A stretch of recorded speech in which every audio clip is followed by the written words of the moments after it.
This episode is brought to you by The Science of Scaling. And The Science of Scaling is a podcast that, honestly, you should check out. Yeah, it's called The Science of Scaling, and it's all about how to scale a business successfully, whether it's how to find outside capital or what to look for in your very first sales hire. It's a new show hosted by Mark Roberge. She's the best-selling author of The Sales Acceleration Formula. He's also a senior lecturer at Harvard Business School and the founding CRO of HubSpot. One thing that Mark mentions in the show is whether your company is valued at $1 million, $10 million, $100 million, the failure rate is the same, which means we suck at scaling. In each episode, you'll hear interviews with people like Kyle Parrish, the VP of Sales at Figma, and Kevin Egan, the head of sales at Atlassian. I've checked out a few episodes of The Science of Scaling, and it's great. Like, for me, I run a company as a bootstrap company. We're not the kind of company that's raised capital, but even still, things like sales, that's super important, and it's the lifeblood of our company. So for me, it's definitely helpful to hear how other people have sort of, who have been there and done it before, how they're actually approaching scaling. So go on in your favorite podcast app, whatever it might be, and search for The Science of Scaling. That's The Science of Scaling. Check it out. I think you're really going to enjoy it. This episode of Rocketship.fm is sponsored by Industry, the Product Conference. This October, gather with hundreds of product managers and product leaders from all around the world for 2 days of keynote talks, challenging working sessions, interactive discussions, social events, and more. Or add a third day and take part in half-day workshops with some of today's top product management facilitators for workshops on leading your teams to innovation, product roadmaps, achieving product market fit, and more. This year's lineup may be the best yet, with keynote speakers including product legend Marty Kagan. He's the author of the book Inspired, which is considered by many to be the seminal book for product managers and product leaders. There's also product positioning expert and author of Obviously Awesome April Dunford, and product leaders from Figma, IDEO, Amplitude, and so many other places. Plus, if you use the code Rocketship, you'll save $100 off your pass.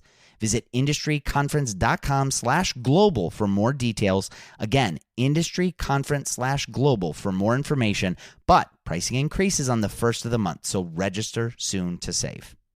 So as many of you may know, I ventured out this year. I left my job as the chief product officer at Dribbble to start a brand new company, and that company is gigantic. No, really, that's the name. We're actually very small today. But we are the training institute of the future. And my goal is to help you master the new influential disciplines that are driving results within organizations. And we're starting with some absolutely incredible courses like product leadership taught by Ben Foster, the former CPO at Whoop, deconstructing leadership with Allison Go, formerly of Meta and Amazon. We have revolutionizing marketing with AI, which is taught by Marie Osipova, who is the chief marketing officer at Penny.ai, and an upcoming product management course, which is taught by my co-host, Mike Belcito, along with Anna Marie Clifton of Coinbase and Asana, and Victoria Kennedy, who worked at Axios and Huge, and is now running her own venture capital studio. It's not just video courses. We're combining video lectures with take-home assignments and exercises, and then small group mentorship to really help make this information indelible for you and to help level you up, and all at a cost that most companies' learning and development budget covers. So if you're interested, go to gigantic.is, that's gigantic.is, sign up for a course, and you can actually schedule a call with me, and I'll walk you through everything that you need to know. And if you enroll and let me know that you heard about this on Rocketship, I've got a special discount for you. So go to gigantic.is, sign up today, and start your journey upskilling your product, leadership, and marketing skills. I can't wait to see you there.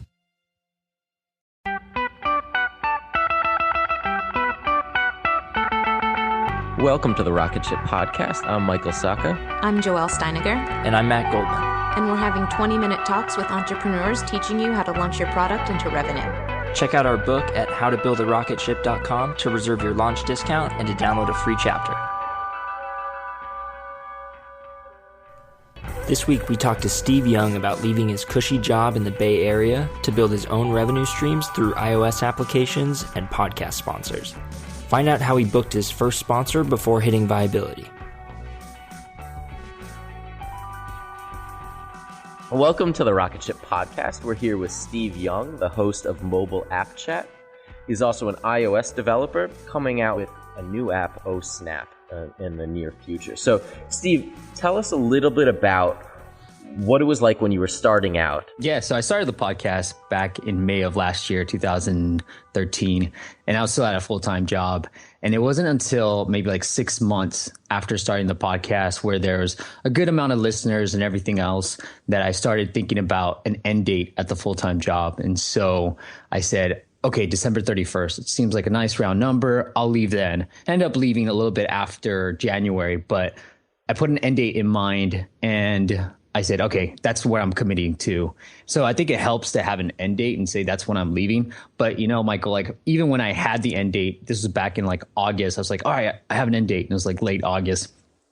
And it wasn't until I hired a business coach that sort of helped me through the process of how I was going to make up my income that really helped me to figure out, okay, here are some things I need to put into place so that I can leave that full-time job. And so I think the end date is good, but it's also good to have a plan because I was at a point where I knew where I was and I knew where I wanted to go, but I didn't know how I was going to get there. And then having a business coach kind of just walk me through like, how are you going to do this? How are you going to do that? How are you going to make up the income? And I just thinking about all these questions made me realize that, you know, I need to do some consulting. I need to develop my apps and I need to do the podcast to generate some income. And so I started thinking about all this stuff and then everything snowballed into that. So what were some of the things that the business coach kind of brought to the table that made you feel maybe more secure in making the leap? Yeah. So she was saying like, how much do you want to make when you leave? And I said, well, 10 grand would be great. Right. I think that'd be a perfect number. And she's like, okay, great. How are you going to make that 10 grand? I was like, well, I'm going to sell some info products and I'm going to do my apps. And that's how that's going to make up the 10 grand. She's like, okay, great. 5 grand each. All right. How many downloads do you need to get for your apps? I said, well, if I sell it for $1, about 5,000. Like, great. Okay. How can you get those 5,000 downloads on? You know, you walk through this. Okay. How are you going to do all this stuff? And I started thinking about myself and said, wow, like, I don't know if I can generate 5,000 off the bat. Like I might be able to do it, but that's sort of a gamble for me. And so I don't want to bet on that and say I'm going to be able to do that. And so I started thinking about consulting and being like, oh, I could probably consult because I had a couple of clients on the side while I was at a full-time job, just consulting. So I said, okay, well, this seems like a natural extension that I could probably pick up a couple of different clients for that. And then I started thinking, well, I have a good amount of listeners on my podcast. Why don't I try to figure out if I can get sponsors for this podcast too? And so I started reaching out to different sponsors. And I landed a few sponsors. And so everything spiraled after that conversation. Just that one conversation alone, thinking about how I was going to do everything, led me down the path of, okay, I've got sponsorships now. I've got a mastermind that I run. And I also have some consulting clients that make up for all the income. Yeah, and that's kind of the situation that a lot of us are in. I mean, I still do consulting. I know Matt and Joelle have done some. So I'd love to hear kind of, you've diversified. How do you manage your time between the podcast, the consulting, the iOS development? What takes priority and what do you do at the beginning of each week to make sure everything gets done? Yeah, so there's this great app. I just interviewed the founder. It's called Neo and it's GNEO. And it's a $10 app, but it's well worth the money. And it's a to-do list app. And what you do is you put your to-do list things down and then you say important or urgent. Right? You have to mark one of those two things down and it puts it into a quadrant where it says all the important and urgent stuff are in one box. Everything else is all layered into the box. And so it helps me think through that process. But I try to batch everything up. And so I only do podcast interviews on Wednesdays and that's it. And so I publish 3 episodes a week.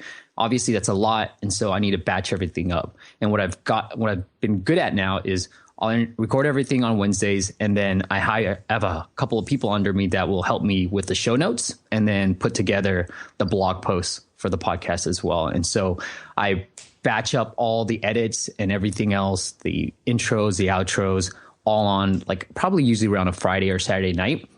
I'll do 2 weeks worth of episodes. And so that helped me. Like before, when I first started out, I used to do every week.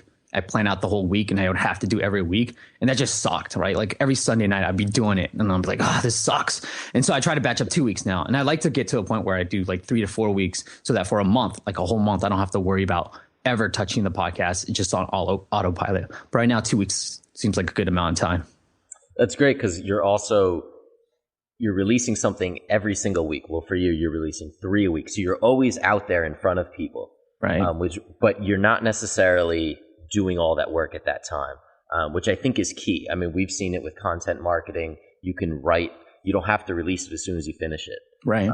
This kind of slow churn definitely works so people know that you're active.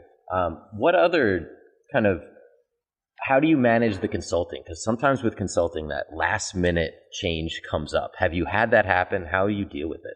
Yeah. So luckily for me, my consulting is more like content marketing and marketing based. And so while there are times when things happen and things change, so I had an exclusive with the Flappy Bird developer. And if you guys aren't familiar with Flappy Bird, it's a hit game and the guy just pulled it down. But I reached out to the guy and I was like, hey, can I do a quick podcast interview with him? He's like, no, my English is not very good, but I'll do a written one. And I happened to land him as an exclusive. So that took up a lot of time in terms of like, oh, it's very time sensitive stuff. But a lot of the other things I do for my consulting clients are more like I can schedule out. And so I'll pick a day that's more just consulting based. It's like, that's all I do for that particular day. And another day is just podcasts. And another day is just for apps. And usually the app stuff generally happens late at night when I can just put things into place. But I have different days set up so that one day is for certain things. And Michael, like part of me leaving the job was to spend more time with the kids. So 1 or 2 days out of the week, I'm usually just dad too. And so I'll try to line up a few calls here and there just to get things by as I'm with my 1-year-old daughter, and she's not going to make too much noise, so I can get on a quick call with somebody. But other times I try to just be dad, and so it's about like structuring your days and your weeks to the different activities. This episode is brought to you by Miro. So when I was at Dribbble, over the 6 years, there was one tool that we would always use when we were doing cross-team collaboration. Whenever the collaboration started to get complex, we would bring in Miro. It made it incredibly easy to align stakeholders across regions and time zones and definitely teams with ease. And we were able to do all of that while being a completely remote team. It also has integrations into Jira, Azure, Rally, a lot of the tools that you're using already for product management and engineering. So you can import tasks from them as native cards, and it helps you see the big picture. It also helps stakeholders to understand what work needs to be done. It was incredibly valuable. And then they even have an estimation app that gives you a clear understanding of the work scope, lets you identify gaps, and then it has the ability for you to set clear expectations for delivery, especially when you're working across functions. So your first 3 Miro boards are free forever when you sign up today. Go to Miro.com/podcast. That's Miro.com/podcast.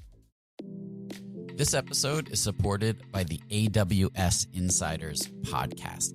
AWS Insiders is a fast-paced, entertaining, and insightful look behind the scenes of AWS and cloud computing. Hosts Raul Submaranian and Hillary Doyle dig into the current state and the future of AWS by talking with people and companies that know it best. It's a show that's full of opinions, takeaways, and untold stories about the challenges, innovations, and mind-blowing promise of cloud computing. I checked out AWS Insiders, and look, it is a fantastic show, and it's perfect for anyone in tech who's looking for some of those behind-the-scenes stories, for some reassurance that, things are a little nuts everywhere, and everyone is struggling with a lot of the same problems. The first episode of season 2 is all about filling the cloud talent gap, and it's an interesting discussion on what do we do to help to staff up internally. What are some of the challenges that companies are facing? Search for AWS Insiders in your podcast player. We'll also include a link in the show notes. Thank you to AWS Insiders for their support.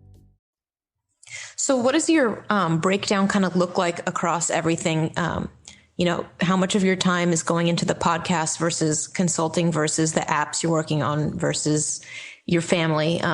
Because the thing that we struggle with a lot, and that I think a lot of people struggle with, is that filling your time is a pretty easy thing to do. And you wind up with not as much left over to put towards, building out your bigger, longer vision projects, because the more immediate stuff takes up all your time.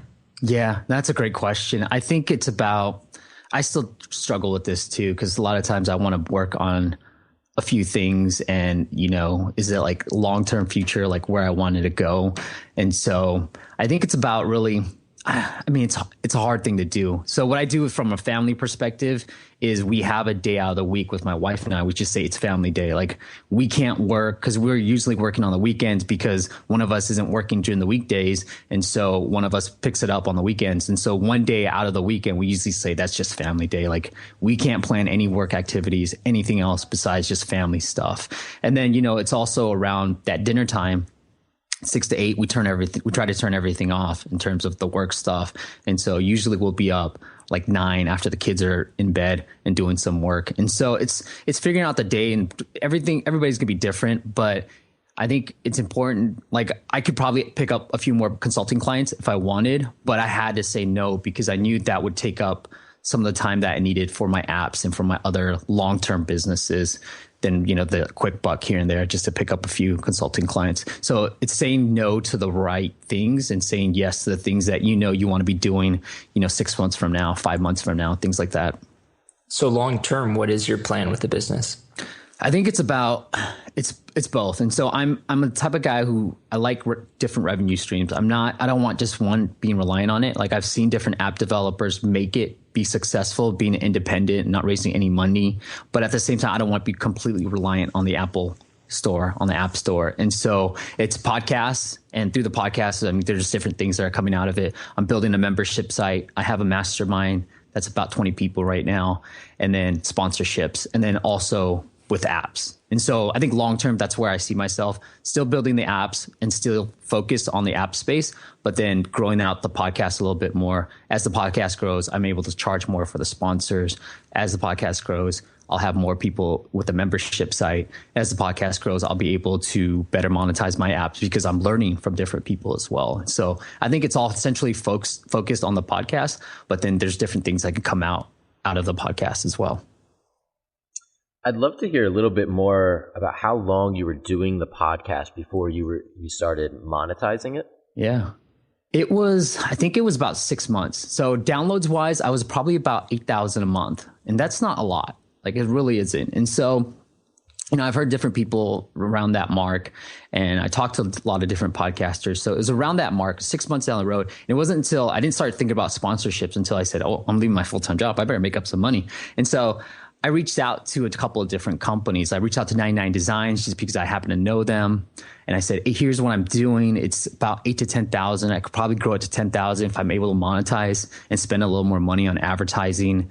And yeah, and so I started thinking about that. And they were like, okay, sure. Like I'll do a $500 test with you guys with me. It's like, great. I got one. And then, I was able to get a few more people just listening to other different podcasts and say, okay, I'm going to reach out to this person. And now people are reaching out to me. But it wasn't 6 months down the road till I started thinking like, I actually have to make some money out of this podcast, that I started saying, okay, I'll probably bring some podcasts. And because I'm so niche into mobile apps, it makes more sense for me to reach out to like an app development company or 99 Designs where they do design work. So it makes sense for me when I'm niche to reach out to these specific companies and say, here's the deal. And are you willing to sponsor the podcast? So what have you found that you can make is it per 1,000 listeners? How does it work? Yeah, the math is about $43 per CPM. And so roughly it came out to be, when I did the calculation, if I did it at that, it was like $460. I was like, just round it up to 500, right? And for 10,000. So that's all I really did with it. But I think that's about the math. And it being niche, I'm actually going to increase the CPM in Q2. And so after the lesson I learned was, all right, I'm able to find a couple of different sponsors, but I used to go month by month. And so 99 Designs canceled on me after just 1 month. And they're like, hey, our Q4 is booked. Like, we don't have anything else. And I was like, oh crap. Like, I don't want to sound like a failure to my audience. I had a sponsor. Now I don't have a sponsor. And so that was worrisome to me. But But then in Q1, they came back and then they booked all of Q1 and now they booked all of Q2. And so I was like, okay, I'll just keep you guys at this rate, but I'm going to charge more for new sponsors who want to come on and say, here's this much. Because I know the audience is super engaged and I know the audience is so niche around apps. If people want to come in, it's going to make a lot of sense for them. So I think being niche really helps me out a lot. How did you go about approaching the sponsors for the podcast?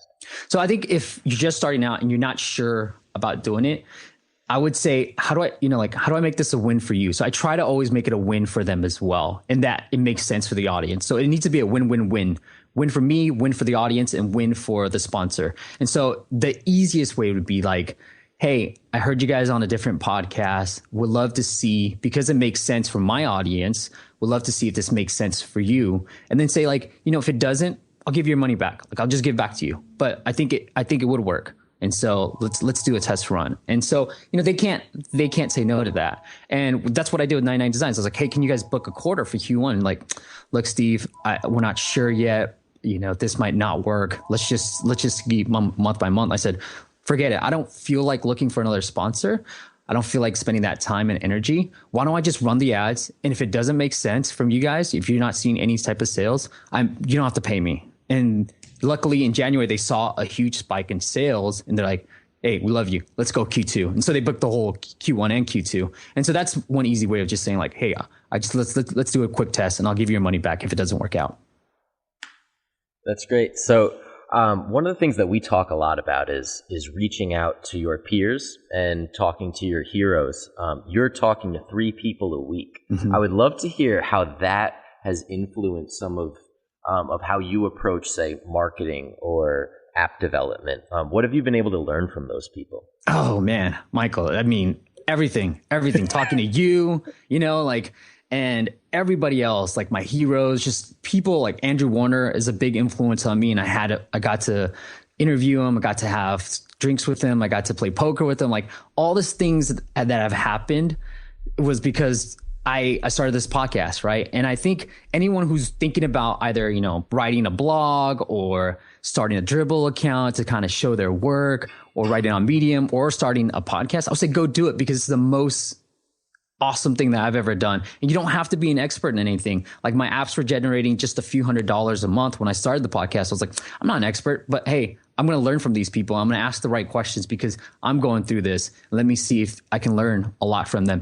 And so I've learned so many different things. Like I knew a little bit about App Store optimization, which is SEO for the App Store, but I didn't know as much as I do now. Like I can tell you anything and everything about this, and just having the focus of like wanting to learn from different people.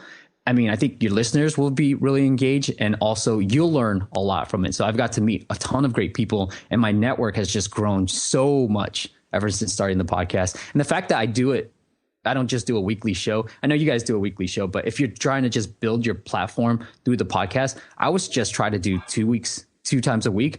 That's what I did. I just started out at twice a week and then I bumped it up when I got sponsors to 3 times a week because I was like, hey, that's how I can get more downloads probably if I just go 3 times a week. And so that's why I landed on 3. But if you're just trying to build a platform through the podcast, you got to be in people's faces a lot. And if you just do a weekly show, people may forget about you unless you already have a huge following. Interesting. Okay. So you have a new app that you're working on. I hear that you're very close to finishing it. Tell us a little bit about OSnap and how the idea came about. Sure. Yeah. So OSnap is a camera app that's completely gesture based. You tap anywhere on the screen and it'll take a picture. And essentially I came up with this idea because I was trying to take a picture of my daughter and she was maybe like 6-7 months old. She was just napping in my arms and I was just holding her. I was like, oh, it's such a cute picture. Like, why don't I try to take a picture of her? And I had my camera phone like completely angled, but I couldn't find the button to take the picture and I couldn't reach the plus sign either. So I just couldn't take the picture. And so I was like, why do I have to touch anywhere? Like, the Apple model is like, I don't want an on off button, right? Like, what's the button for? It's useless. If it's just one functionality, there's no point to it. And so I was like, okay, why don't I just make it so that you can tap anywhere. So you can shake the phone and it'll swap from rear view to front view. You can swipe down and go to your gallery. You can swipe right and left and it'll change flash modes. And so like there's no navigational buttons. Everything is completely gesture based. And that was the genesis of the idea. And it was an idea I had for a long time, but it wasn't until I did this thing called an app battle with another podcaster who's in the app space.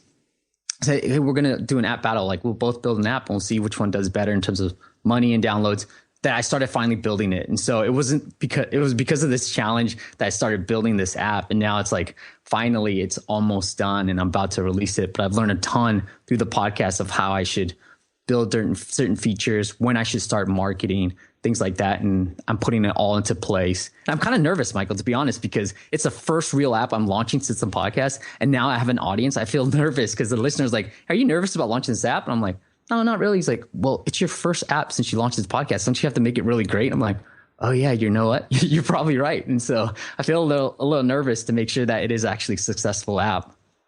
So what's one of the big things that you're going to do differently this time around? Since now you've done the podcast, you've been learning from people. What are you going to change from your first iOS release?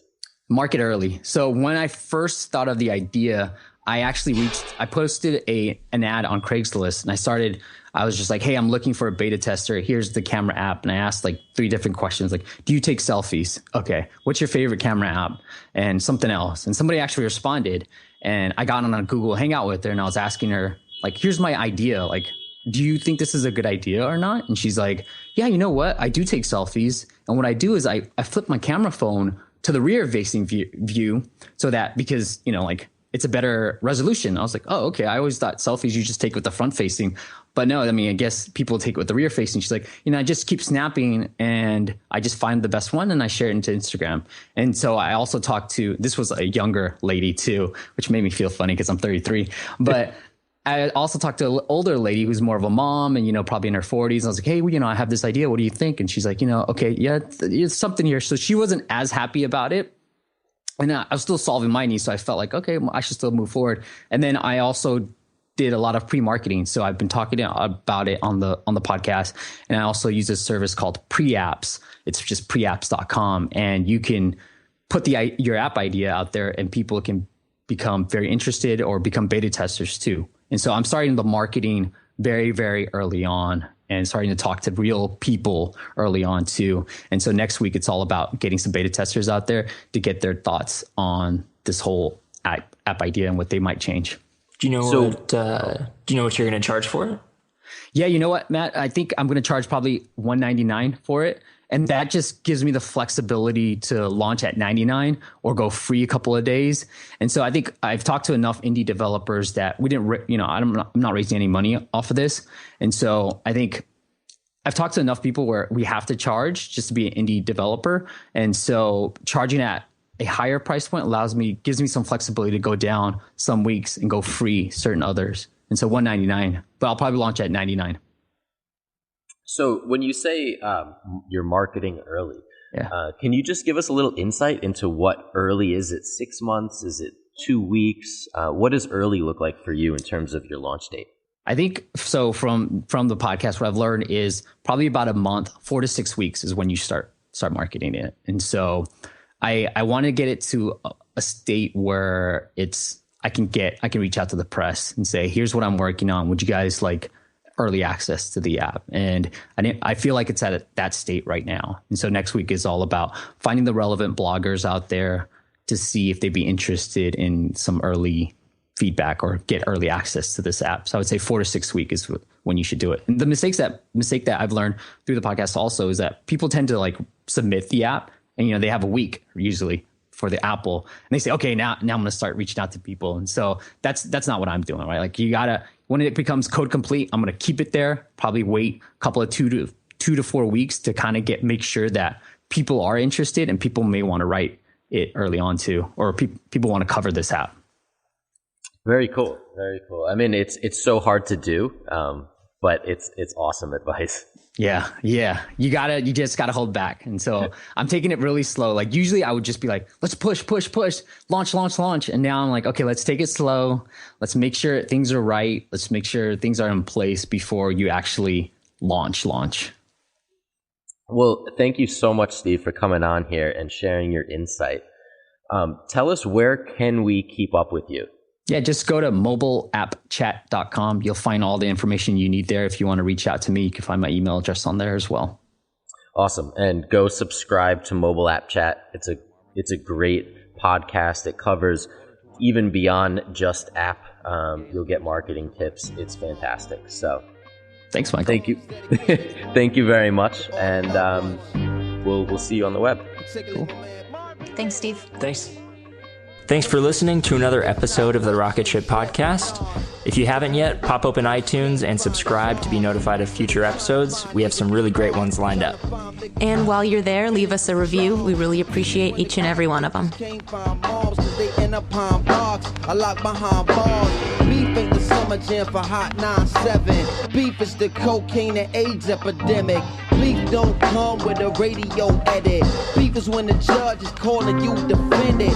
Beef, it come with a long jail sentence. Handed down to you in a few short minutes. Beef is when your girl come through for a visit to tell you how she pregnant by some other nigga.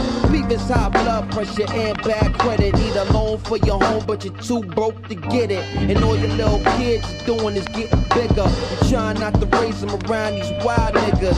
Beef is when a gold digger got your seed in her. A manicure handout like, pay me, nigga. Or I'm telling your wife and starting up some foul rumor that'll ruin your life. Beef is when the gangster ain't doing it right, and other gangsters done decided what to do with his life. Beef is not what these famous niggas doing a mic. Beef is what George Bush would do in a fight.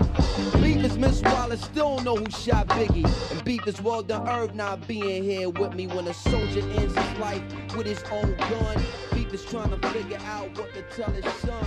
Beef is oil prices and geopolitics. Beef is Iraq, the West Bank, and Gaza Strip. Some beef is big and some beef is small, but y'all call beef is not beef at all. It's real life happening every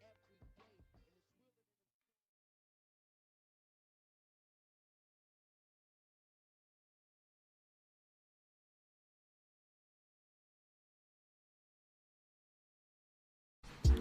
Hey guys, welcome to The Collective.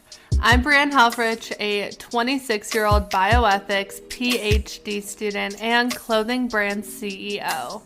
Welcome to my podcast where we talk all things health and wellness, navigating your 20s, and becoming the best version of yourself.